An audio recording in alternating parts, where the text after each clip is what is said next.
The best way to improve your life is to live like Jesus. But the second best way to improve your life is to change your environment. I got a few points on this. So, number one, your environment is a reflection of your mind. I don't know if this happened to you guys as much as it happens to me, but whenever I'm in a very messy office or my room is very messy, my mental space is everywhere. I find it very hard to focus. It's hard for me to get any serious work done. And as soon as I clean up the space, I don't know if it's the burst of motivation or like some dopamine type thing, or if it's just the fact that it's free, like open space. But everything becomes so much easier. There's so much less resistance. Things that need to get done are easier to get done. And so if your space is a reflection of your mind and you have a cluttered space, you probably also have a cluttered mind, and that won't help much. I'm not saying you have to be extremely tidy like type A, everything goes everywhere, but pick up after yourself. Make sure that if you like a space and you want to be there, that it's livable, if that makes sense. Number two, if you're trying to improve, your environment must require you to change. You cannot be too comfortable where you are if you're looking to change.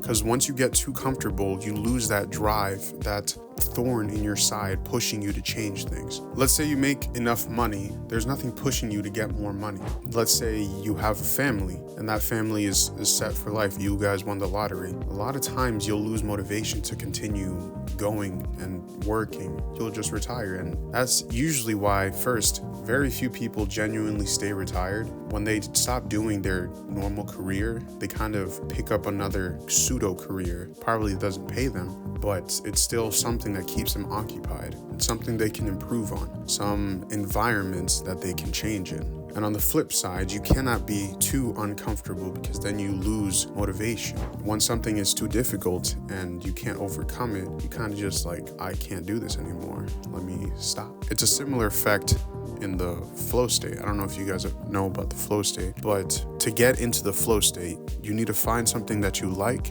and that is difficult enough that it's a challenge, but is not too difficult that you can't complete it. And quantitatively, it's around 3% of your skill, but that's not really important. You should still try to find a happy medium of something that's comfortable, but not too comfortable and not too uncomfortable, because then you won't get anywhere. Number three, your environment makes your habits and your habits make you. As James Clear said, you don't rise to the level of your goals, you fall to the level of your systems. So the way you get most things done, I think it's 70% of your day is done of habitual behavior.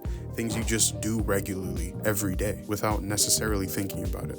You do think about it, but it's kind of like a normal routine.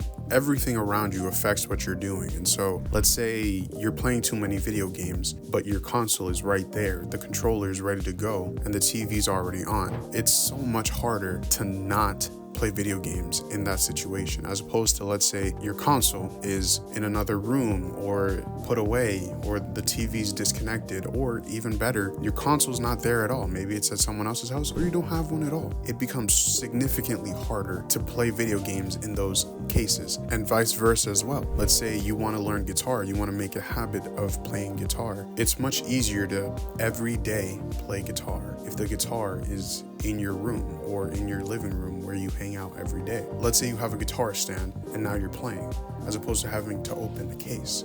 But just that little level of friction can sometimes deter people from continuing a habit that they've started. And so you are a product of your environment. You should have an environment that's conducive to all of your goals. And if not, you change it. I just thought you guys should know that. Peace.